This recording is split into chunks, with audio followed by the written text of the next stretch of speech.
नमस्कार। आज हम भारत के एक बहुत ही, मैं कहूंगा, सबसे गंभीर मुद्दों में से एक पर बात करने जा रहे हैं, पानी का संकट। लेकिन हम सिर्फ समस्या पर ही नहीं रुकेंगे, बल्कि एक सुरक्षित भविष्य का खाका क्या हो सकता है, उस पर भी नजर डालेंगे।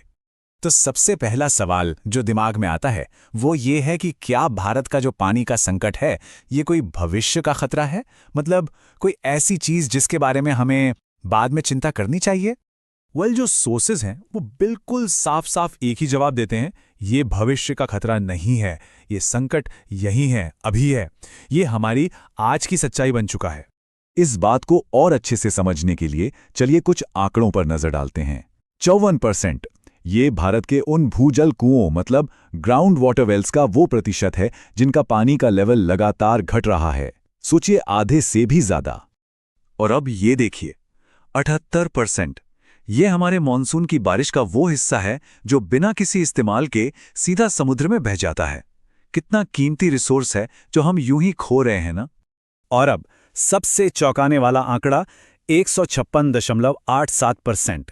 जी हां, ये पंजाब की भूजल निकालने की दर है उसकी नेचुरल रिचार्ज कैपेसिटी के मुकाबले। इसका सीधा सा मतलब ये है कि जितना पानी जमीन में वापस जा रहा है ना, हम उससे 1.5 गुना ज्यादा निकाल रहे हैं। ये सिचुएशन ये लंबे समय तक तो बिल्कुल नहीं चल सकती। ठीक है, तो इस पूरी तस्वीर को ठीक से समझने के लिए हमने इसे 4 हिस्सों में बांटा है। सबसे पहले देखेंगे कि ये संकट अभी क्यों और कैसे है, फिर इसके असली कारण क्या हैं, तीसरा हमारी पॉलिसीज और ज़मीनी हकीकत में कितना बड़ा गैप है, और आखिर में सबसे ज़रूरी कि पानी की सुरक्षा के लिए हमारा ब्लूप्रिंट क्या हो सकता है। तो चलिए पहले भाग से शुरू करते हैं। संकट अभी है, और यहाँ हम सिर्फ हेडलाइंस की बात नहीं करेंगे, बल्कि उसके पीछे की सच्चाई देखेंगे कि जमीन पर असल में हो क्या रहा है। चेन्नई का डे 0 तो याद ही होगा, 2019 में जब सारे जलाशय सूख गए थे। बहुत से लोगों को लगता है कि वो तो बस एक घटना थी जो बीत गई, लेकिन सच ये है कि ऐसा नहीं है। ये एक लगातार बनी हुई हकीकत है। आज भी वहां डिसैलिनेशन प्लांट्स का पूरा इस्तेमाल नहीं हो रहा है। जो नए इलाके बस रहे हैं वहां पानी की जबरदस्त कटौती हो रही है, और लोग प्राइवेट टैंकरों पर ही निर्भर हैं। तो ये कोई एक बार की प्रॉब्लम नहीं थी, ये एक स्ट्रक्चरल फेलियर है जो आज भी मौजूद है।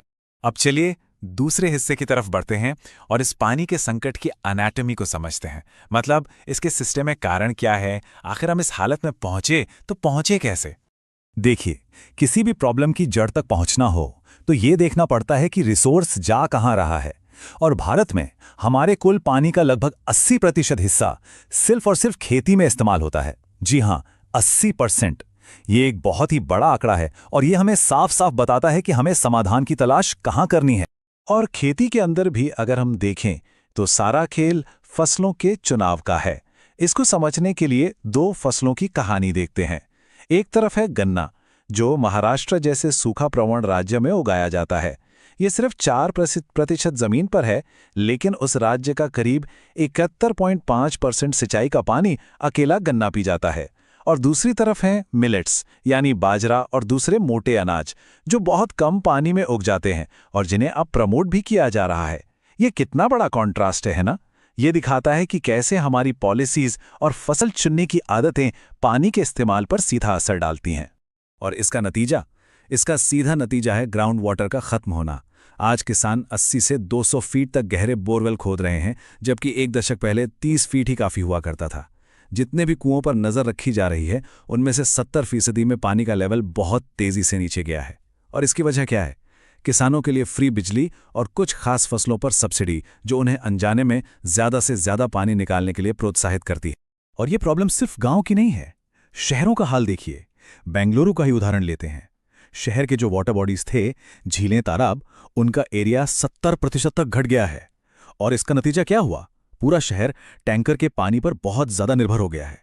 मतलब खराब अर्बन प्लानिंग इस संकट को और भी ज्यादा बढ़ा रही है। और देखिए, जब पब्लिक सिस्टम फेल होता है तो एक पैरेलल शोषण करने वाला मार्केट खड़ा हो जाता है। ये जो आप कोड देख रहे हैं, ये मुंबई का है, जहां टैंकर माफिया पानी के बिजनेस से हर साल 8,000 से 10,000 करोड़ रुपए तक कमाता है।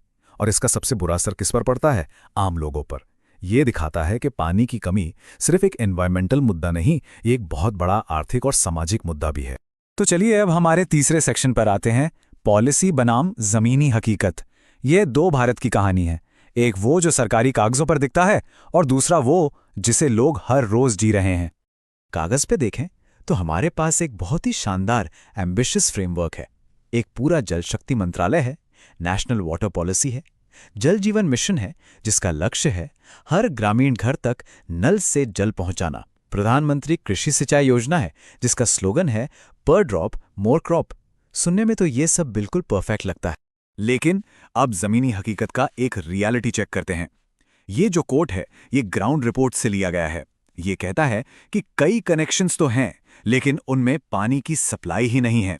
पाइप तो बिछा दिए गए हैं, लेकिन जब पानी की सबसे ज्यादा जरूरत होती है उन महीनों में नलों से पानी आता ही नहीं।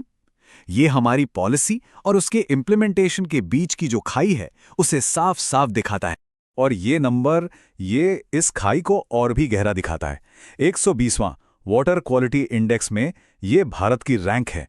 ये एक बहुत ही गंभीर आंकड़ा है जो हमें बताता है कि हमारी नीतियां जमीन पर वो रिजल्ट नहीं दे पा रही हैं जिनकी उनसे उम्मीद की जाती है। तो क्या इसका मतलब ये है कि सब कुछ निराशाजनक है? नहीं, बिल्कुल नहीं। अब हम अपने आखिरी और सबसे जरूरी सेक्शन पर आते हैं, वाटर सिक्योरिटी का ब्लूप्रिंट। आखिर आगे का रास्ता है क्या? तो समाधान क्या है? देखिए, कोई एक जादुई छड़ी नहीं है। हमें एक मल्टी प्रोंग्ड अप्रोच अपनानी होगी। सबसे पहले पानी के इस्तेमाल में एफिशिएंसी लानी होगी। दूसरा, ग्राउंड वाटर निकालने के लिए कड़े नियम लागू करने होंगे। तीसरा, वेस्ट वाटर यानी गंदे पानी का रीयूज बढ़ाना होगा। चौथा, हमारे जो पारंपरिक सिस्टम थे उन्हें फिर से जिंदा करना होगा। और पांचवा, जो सबसे जरूरी है, गवर्नेंस को मजबूत करना होगा। अब जैसे वेस्ट वाटर रीयूज की बात करें तो ये एक बहुत बड़ी अपॉर्चुनिटी है जिसे हम मिस कर रहे हैं। इजराइल को देखिए, वो अपने 90% वेस्ट वाटर को ट्रीट करके दोबारा इस्तेमाल करता है, 90%। और भारत, हम 30% से भी कम करते हैं। ये साफ दिखाता है कि हमारे पास सुधार की कितनी कितनी बड़ी गुंजाइश है। और ये सारी बातें सिर्फ थ्योरी नहीं है, ये समाधान असल में जमीन पर काम कर रहे हैं और सफल भी हैं। जैसे हरियाणा की मेरा पानी मेरी विरासत योजना, जो किसानों को धान की जगह दूसरी फसलें उगाने के लिए प्रोत्साहित करती है, या राजस्थान में तरुण भारत संघ का काम, जिन्होंने पुराने पारंपरिक तरीकों से पूरे इलाके में पानी वापस ला दिया। ये उदाहरण हमें बताते हैं कि अगर सही नीयत से काम किया जाए तो बदलाव बिल्कुल संभव है।